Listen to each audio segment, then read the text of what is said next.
तो इस मूवी का नाम है एपोकलिप्टो। इस मूवी में अमेरिका की मॉडर्न सिविलाइजेशन से पहले के टाइम को दिखाया गया है और इस मूवी में माया लैंग्वेज का यूज करा गया है जो कि किसी को भी समझ में नहीं आएगी। मगर इस मूवी को इस तरह से डायरेक्ट करा गया है, या फिर आप बोल सकते हैं इतनी अच्छी तरह से डायरेक्ट करा गया है कि आपको लैंग्वेज की जरूरत ही नहीं पड़ेगी। आप इस मूवी को ऐसे ही एंजॉय करेंगे और समझ लेंगे। इस टाइम में छोटे छोटे कबीले हुआ करते थे और कुछ कबीले दूसरे कबीले पे हमला करते थे अपनी ताकत दिखाने के लिए या फिर उनका फायदा उठाने के लिए। इसी बीच यहाँ पर यूरोपियन इन्वेडर्स आए जिन्होंने इस जगह को पूरी तरह कब्जे में ले लिया और ये कहानी यूरोपियन इन्वेडर्स के आने से पहले की कहानी है। तो चलिए इस कहानी की शुरुआत करते हैं। अब यहाँ पर कुछ जंगली लोगों को दिखाया जाता है जो कि एक ही कबीले के होते हैं और ये लोग एक सूअर को पकड़ने की कोशिश कर रहे थे उसका शिकार करने के लिए। और शिकार करने के लिए ये लोग पुरानी टेक्निक, पुराने तौर तरीके ही आजमाते हैं, यानी कि जानवरों के लिए जाल बिछाते हैं और यही जाल ये लोग कबीले से बाहर के बंदों के लिए भी बिछाते हैं, जिसकी नॉलेज सिर्फ इनके कबीले वालों को ही होती है, बाहर वालों को नहीं होती। तो इसलिए इनको पता है कि कौन सा जाल कहाँ पर है, उससे बचना बचाना इनको आता है। और इसी जाल में से एक जाल में वो सूअर फंस जाता है और इसी तरह यहाँ पर एक फंदा लगा रखा होता है जिस पर सूअर पैर रख देता है और जिसके बाद दूसरी तरफ से एक बड़ा सा कांटेदार लकड़ी का टुकड़ा आता है जिसमें जाके वो सूअर कट जाता है और ये जाल इनके द्वारा ही बिछाया गया होता है, जिसके बाद ये सूअर का शिकार करने में कामयाब हो जाते हैं। अब यहाँ पर दिखाया जाता है कि ये कबीला बहुत ही मस्ती मजाक करने वाला होता है और सूअर के शिकार को लेकर भी ये लोग काफी खुश होते हैं और फिर ये सूअर को काटना शुरू करते हैं, जिसके बाद ये लोग उसके कुछ कुछ हिस्से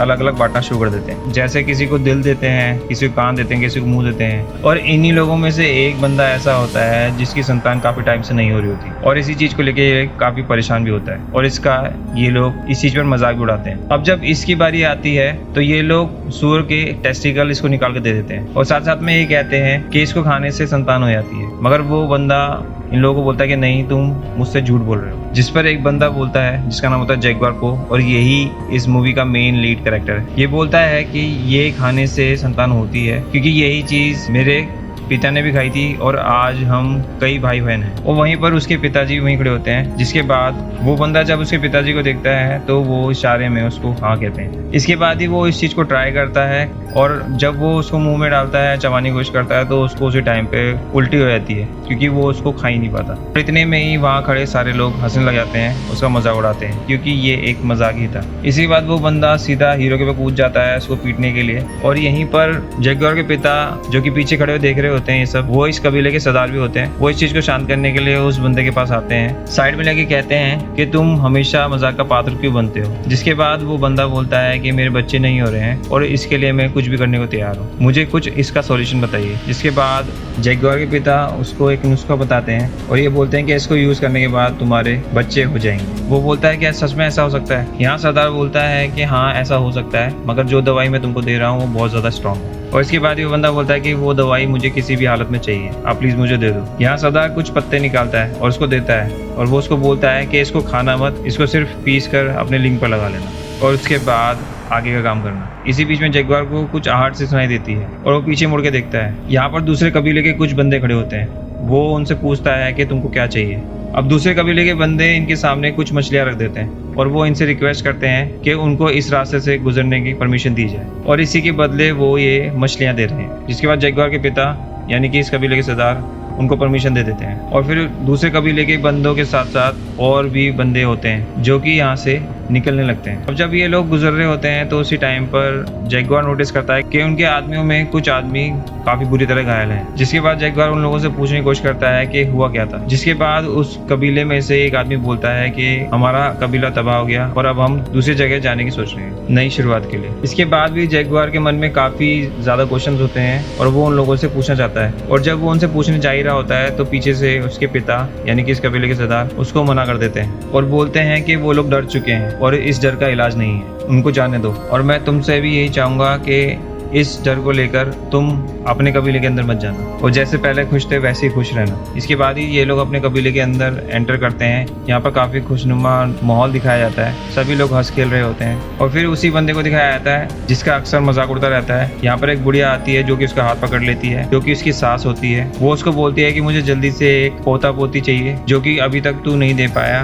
और अगर तू आगे भी ये सब नहीं कर पाया तो मैं अपनी बेटी की किसी और से शादी कर दूंगी। फिर उसी आदमी को अपनी बीवी के साथ दिखाया जाता है जहाँ पर उसकी बीवी अपनी माँ को गुस्सा करती है और ये सब करने के लिए मना करती है। मगर यहाँ पर इस आदमी के पास सरदार की दी गई दवाई थी जिसको वो ट्राई करना चाहता था। इसके बाद ही वो अपनी बीवी को घर के अंदर लेके जाता है और उस दवाई को ट्राई करता है, यानी कि जैसे कि सरदार ने बोला था वो उसी चीज को घिस कर अपने लिंग पर लगाता है। और जैसे ही वो बंदा उस चीज को ट्राई करता है उन दोनों को बहुत ज़्यादा जलन होती है और वो अपने घर के अंदर से वैसे के वैसे बाहर आ जाते हैं और बाहर सभी लोग उन दोनों को देखकर काफ़ी हंस रहे होते हैं। दरअसल सरदार ने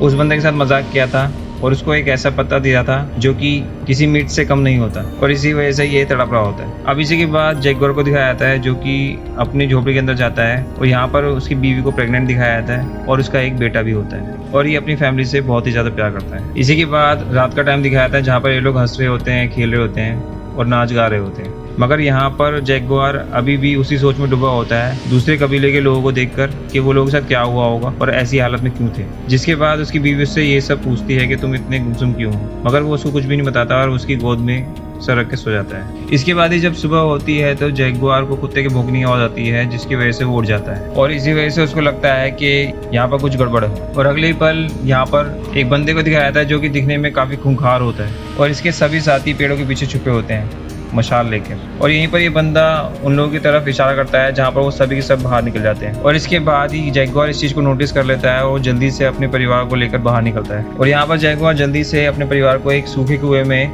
ले आके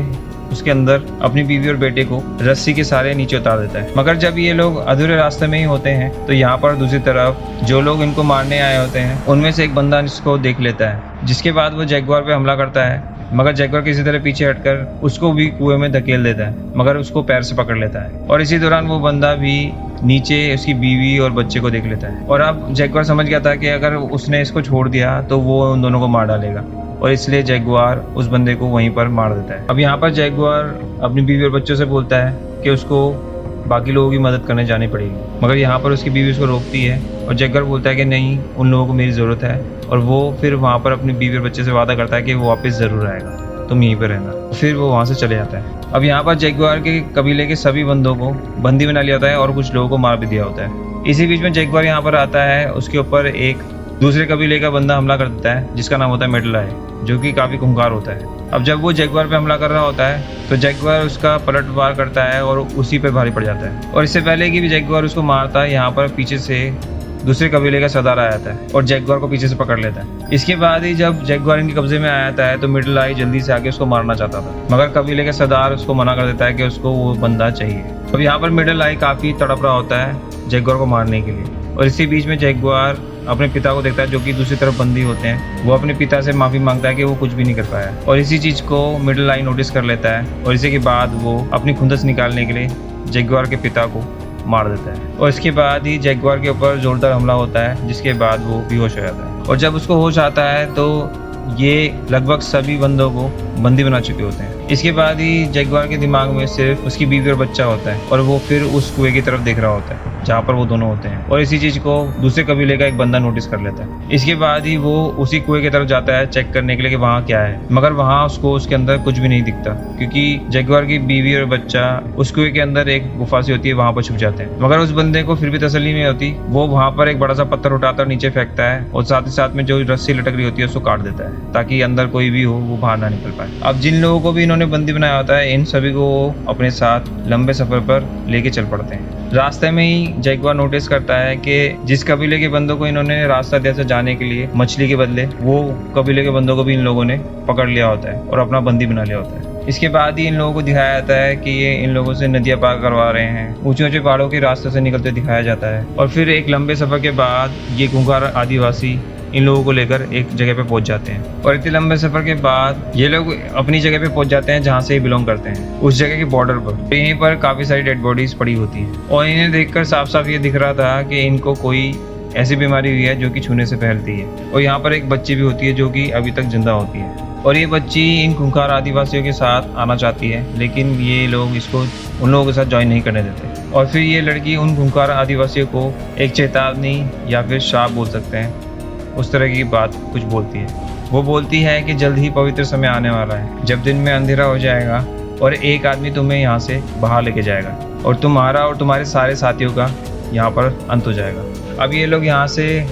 निकल जाते हैं और तभी एक और जगह आती है और यहाँ पर बहुत सारे मजदूर होते हैं और इनकी हालत काफ़ी ज़्यादा ख़राब होती है काम करते करते, क्योंकि ये पूरी तरह चूने की भट्टी होती है और इसी में इनको सांस भी लेनी होती है और यहीं पर दिन रात काम करना होता है। लेकिन यहाँ पर भी ये लोग नहीं रुकते हैं और आगे बढ़ते हैं। अब कबीले के सरदार एक जगह पहुँचता है जहाँ पर दूसरा आदमी कबीले के सरदार से पूछता है कि आपके पास कितने आदमी हैं, और यहीं पर कबीले का सरदार अपने बेटे से बोलता है कि ये सब आपको बताएगा, लेकिन इस बारी हमको अच्छे दाम चाहिए। तो यहाँ पर पता लगता है कि ये लोग दूसरे कबीले के इंसानों को इसलिए पकड़ते हैं ताकि वो लोग उनको बेच सकें। तो इससे पता लगता है कि यहाँ पर ये लोग इंसानों को लाके उनको बेचते हैं और ख़ासतौर पर कबीले की औरतों को यहाँ पर लाके बेचा जाता था। सारी औरतों को वहीं पे रोक लिया जाता है और उनको वहाँ पर मार्केट में बेच दिया जाता है और बचे हुए आदमी को ये लोग अपने साथ आगे ले जाते हैं। इन सभी को एक जगह पे लेकर आया जाता है जहाँ पर इंसानों की बलि दी जा रही होती है और इससे पहले इन लोगों को नीले रंग से रंग दिया जाता है। इसी के बाद जैगुआर की बारी आती है उसके बलि देने की। दरअसल ये लोग इंसानों की बलि देकर भगवान को खुश करने की कोशिश कर रहे होते हैं और जब जैगुआर की बलि दी जा रही होती है तो उसी टाइम पर सूर्य ग्रहण हो जाता है और चारों तरफ अंधेरा छा जाता है, जिसको देखकर यहाँ के सभी लोग घबरा जाते हैं और प्रार्थना करने लगते हैं। इसी के बाद सूर्य ग्रहण छट जाता है तो ये लोग डिसाइड करते हैं कि ये लोग इन लोगों की बलि नहीं देंगे और इन सभी को यहाँ से भेज दिया जाता है। इन सभी को दूसरी जगह लेके जाया जाता है जहाँ पर एक बड़ा सा मैदान होता है और दूसरी तरफ खेत होता है और उन खेत के पीछे जंगल शुरू हो जाता है और इन सभी कैदियों को बोला जाता है कि तुम भाग सकते हो तो भागो और अपने जंगल में जाने की कोशिश करो। इसी के बाद इस कबीले के सरदार अपने बेटे को दूसरी तरफ खेतों की तरफ भेज देता है ताकि कोई इंसान बचता है तो वो उसको वहाँ पर मार दे और फिर इनको दो दो के ग्रुप में आगे भगाया जाता है, जिसके बाद ये लोग मौत का खेल शुरू कर देते हैं। ये लोग पीछे से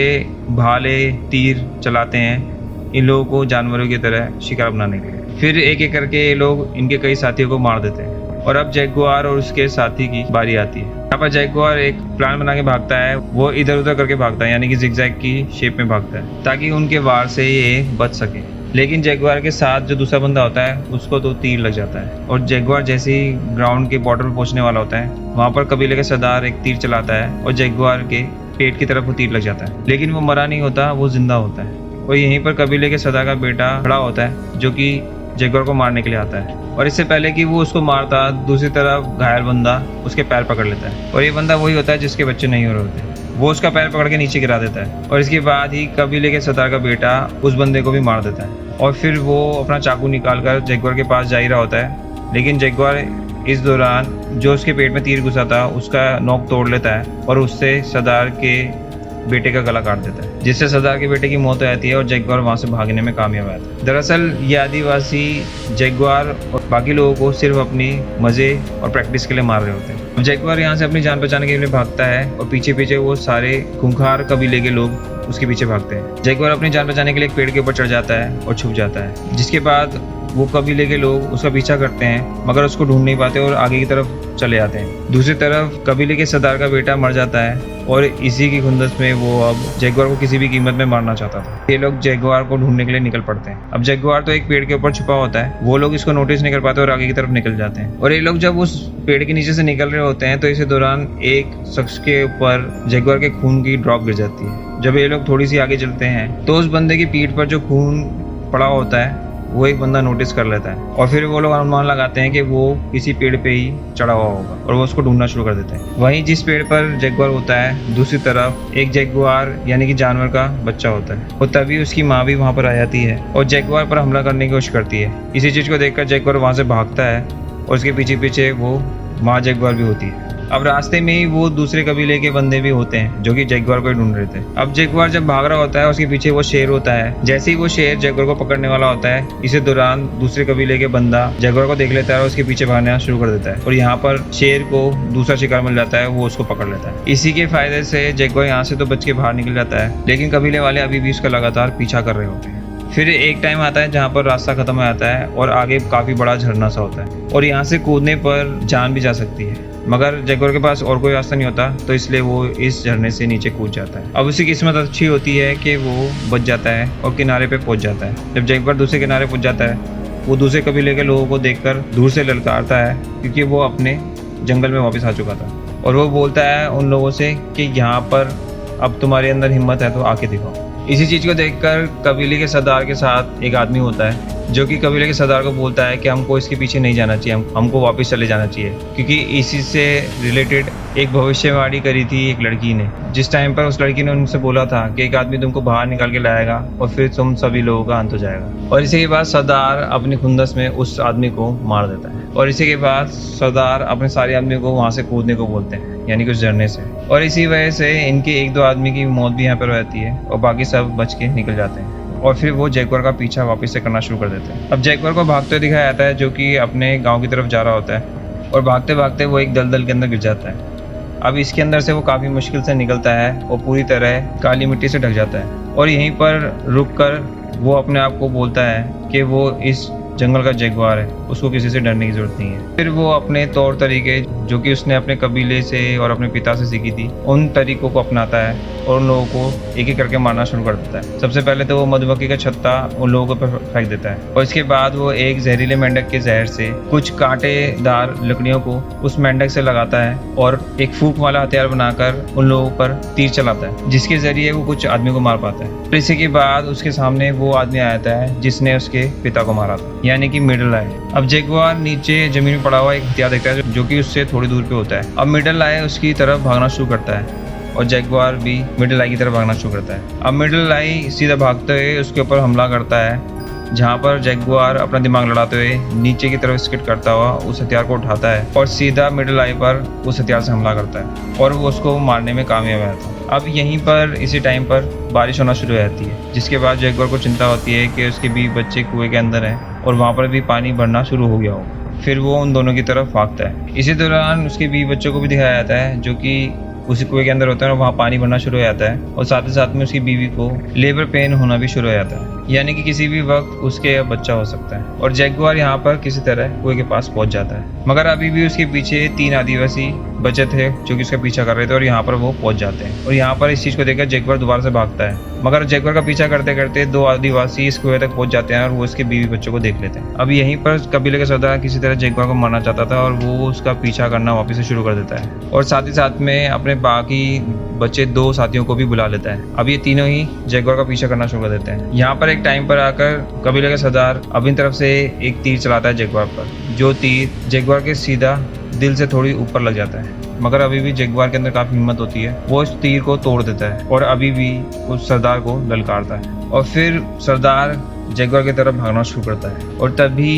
उसका पैर किसी रस्सी से टकराता है। दरअसल ये वही फंदा होता है जो कि शुरुआत में एक सूअर को मारने के लिए बनाया गया था। वैसा ही फंदा यहाँ पर भी होता है जिसके जरिए ये सरदार भी मारा जाता है और इसके बारे में जैगुआर को ऑलरेडी पता था, इसलिए वो यहाँ पर रुका था। और इसके बाद ही कबीले का सरदार मर जाता है और फिर जैगुआर दोबारा से भागना शुरू करता है क्योंकि अभी भी 2 आदमी बचे थे और दूसरी तरफ कुएं में अभी भी पानी भर रहा होता है और यहाँ पर जैगुआर की बीवी अपने बच्चे को पूरी तरह बचाने की कोशिश कर रही होती है। वो उसको अपने कंधे में बिठा लेती है और साथ ही साथ में अपना लेबर पेन भी बर्दाश्त कर रही होती है और उसी पानी के अंदर वो दूसरे बच्चे को भी जन्म दे देती है। अब दूसरे सीन में दिखाया जाता है जहाँ पर जैगुआर अभी भी भाग रहा होता है। यहाँ पर वो भागते भागते समुद्र के किनारे पहुंच जाता है और जो कि अभी काफी थक चुका होता है और फिर ये एकदम से एक चीज को देखकर काफी हैरान हो जाता है, जो कि समुद्र की तरफ से कुछ जहाज आ रहे होते हैं, यानी कि शिप आ रहे होते हैं। अब वो 2 आदिवासी जो कि जैगुआर को मारना चाहते थे, उसका पीछा कर रहे थे, वो भी यहाँ पहुंच जाते हैं